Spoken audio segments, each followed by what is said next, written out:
iniciando já, hein, a leitura do livro O Alienista. Espero que você esteja nos acompanhando e gostando das nossas leituras. Vamos lá? Capítulo 12. O final do quarto parágrafo. Apagaram-se luminárias, reconstruíram-se as famílias. Tudo parecia reposto nos antigos eixos. Reinava a ordem. A Câmara exercia outra vez o governo, sem nenhuma pressão externa. O presidente e o vereador Freitas tornaram aos seus lugares.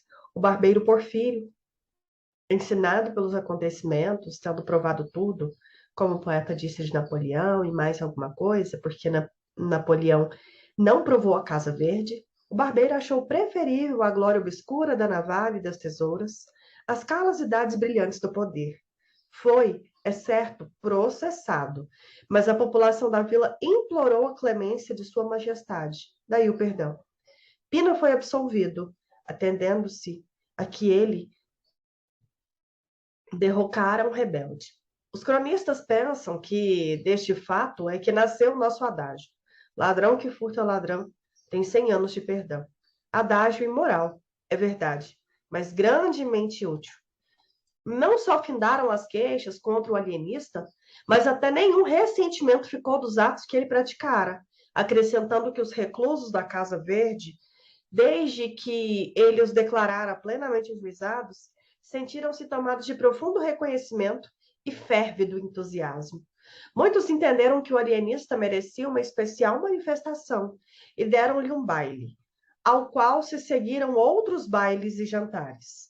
Dizem as crônicas que Dona Evarista, a princípio, tivera a ideia de separar-se do consorte, mas a dor de perder a companhia de tão grande homem venceu qualquer ressentimento de amor próprio, e o casal veio a ser ainda mais feliz do que antes. Não mesmo íntima ficou a intimidade do alienista e do boticário. Este concluiu do ofício de Simão Bacamarte que a prudência é a primeira das virtudes em tempos de revolução e apreciou muito a magnidade do alienista, que ao dar-se a liberdade estendeu-se a mão de amigo velho. É um grande homem, disse ele à mulher, referindo aquela circunstância. Não é preciso falar do Albardeiro, do Costa, do Coelho, do Martim Brito e outros especialmente nomeados neste escrito. Basta dizer que puderam exercer livremente os seus hábitos anteriores.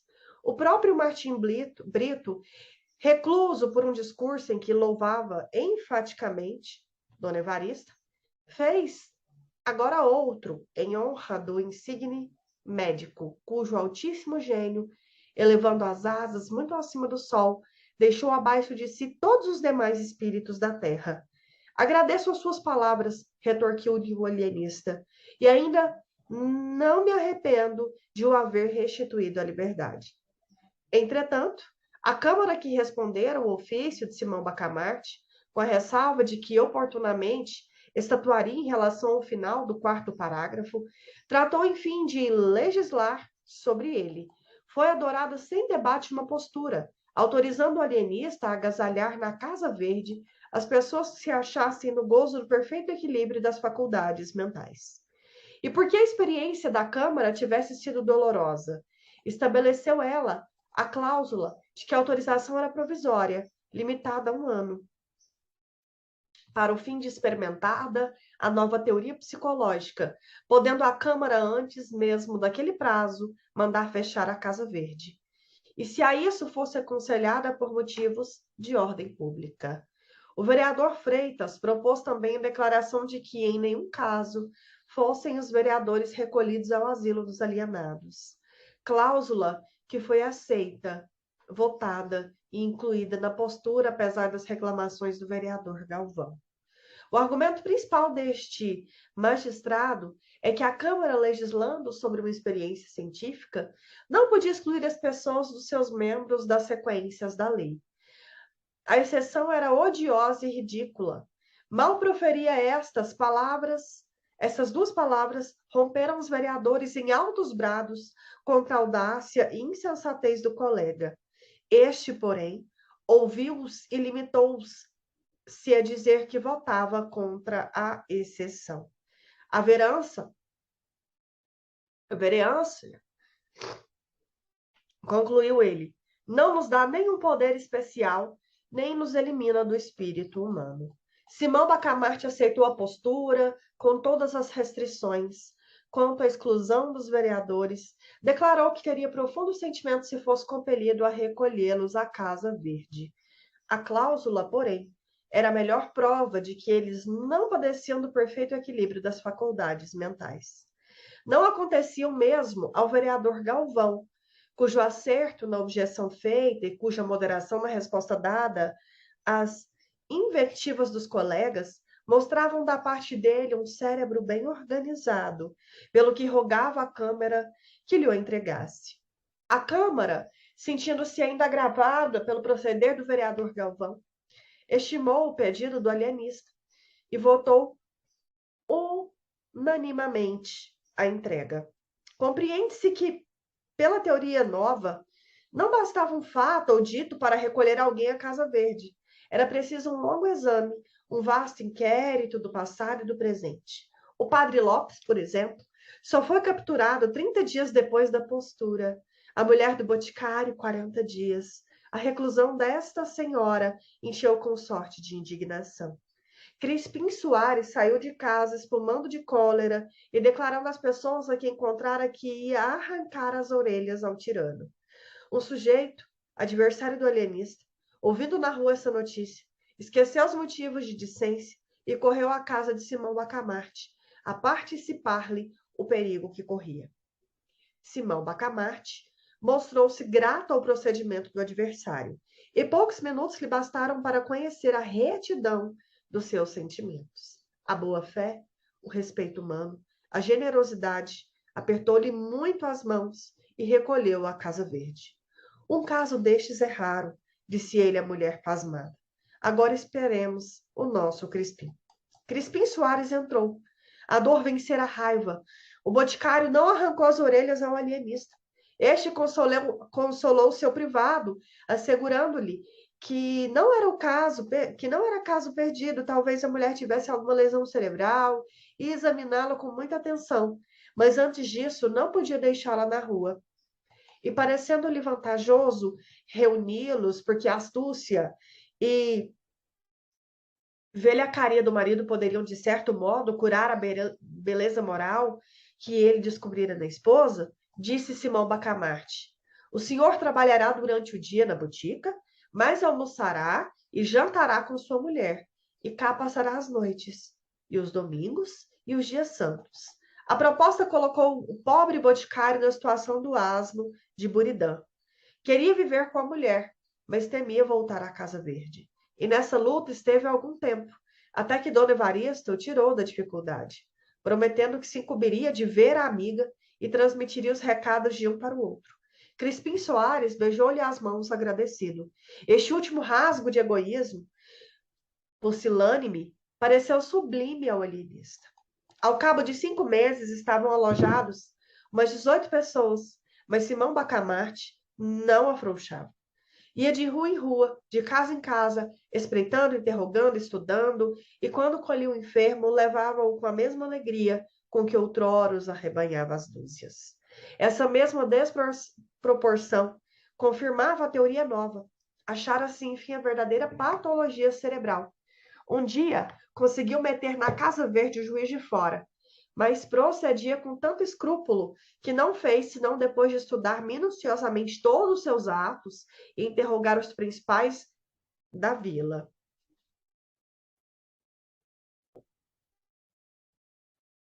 Mais de uma vez, esteve prestes a recolher pessoas perfeitamente desequilibradas. Foi o que se deu com o advogado, em quem reconheceu um tal conjunto de qualidades morais e mentais que era perigo deixá-lo na rua. Mandou prendê-lo, mas o agente, desconfiado, pediu-lhe para fazer uma experiência. Foi ter com o compadre, demandado por um testamento falso, e deu-lhe de conselho que tomasse por advogado o Salustiano, era o nome da pessoa em questão.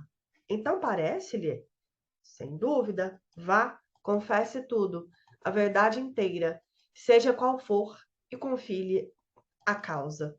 O homem foi ter com o advogado, confessou ter falsificado o testamento e acabou pedindo que lhe tomasse a causa. Não se negou ao advogado, estudou os papéis, arrazoou longamente e provou a todas as luzes que o testamento era mais que verdadeiro. A inocência do réu foi solenemente proclamada pelo juiz e a herança passou-lhe às mãos. O distinto jurisconsulto deveu a esta experiência a liberdade. Mas nada escapa a um espírito original e penetrante. Simão Bacamarte, que desde algum tempo notava o zelo, a sagacidade, a paciência, a moderação daquele agente, reconheceu a habilidade e o tino com que ele levara a cabo uma experiência tão melindrosa e complicada, e determinou recolhê-lo imediatamente à Casa Verde. Deu-lhe, todavia, um dos melhores cubículos. Os alienados foram alojados por classe.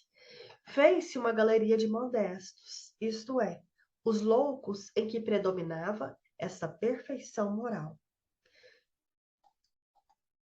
Outra de tolerantes, outra de verídicos, outra de símplices, outra de leais, outra de magnâminos, outra de sagazes, outra de sinceros, etc. Naturalmente, as famílias e os amigos dos reclusos bradavam contra a teoria, e alguns tentaram compelir a Câmara a caçar a licença. A Câmara, porém, não esquecera a linguagem do vereador Galvão, e se caçasse a licença, vê-lo-ia na rua e restituído ao lugar, pelo que recusou. Simão Bacamarte oficiou aos vereadores, não agradecendo, mas felicitando-os por esses atos de vingança pessoal. Desenganados da legalidade, alguns principais da vila recorreram secretamente ao barbeiro Porfírio e afincaram-lhe todo o apoio de gente, de dinheiro e influência na corte, se ele se pudesse à testa de outro movimento contra a Câmara e o alienista. O barbeiro respondeu-lhes que não, que a ambição levara da primeira vez a transgredir as leis, mas que ele se emendara, reconhecendo o erro próprio e a pouca consistência da opinião dos seus mesmos sequazes. Que a Câmara entendera autorizar a nova experiência do alienista por 1 ano. Cumpria ou esperar o fim do prazo ou requerer ao vice-rei, caso a mesma Câmara rejeitasse o pedido.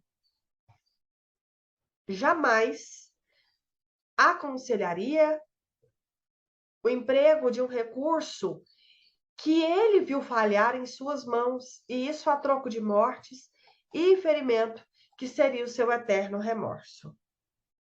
O que é que está dizendo? Perguntou o alienista quando um agente secreto lhe contou a conversação do barbeiro com os principais da vila. 2 dias depois, o barbeiro era recolhido à Casa Verde.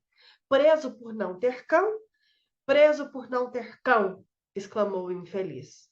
Chegou o fim do prazo. A Câmara autorizou um prazo suplementar de 6 meses para ensaio dos meios terapêuticos. O desfecho deste episódio da crônica itaguiense é de tal ordem e tão inesperado que merecia nada menos de 10 capítulos de exposição.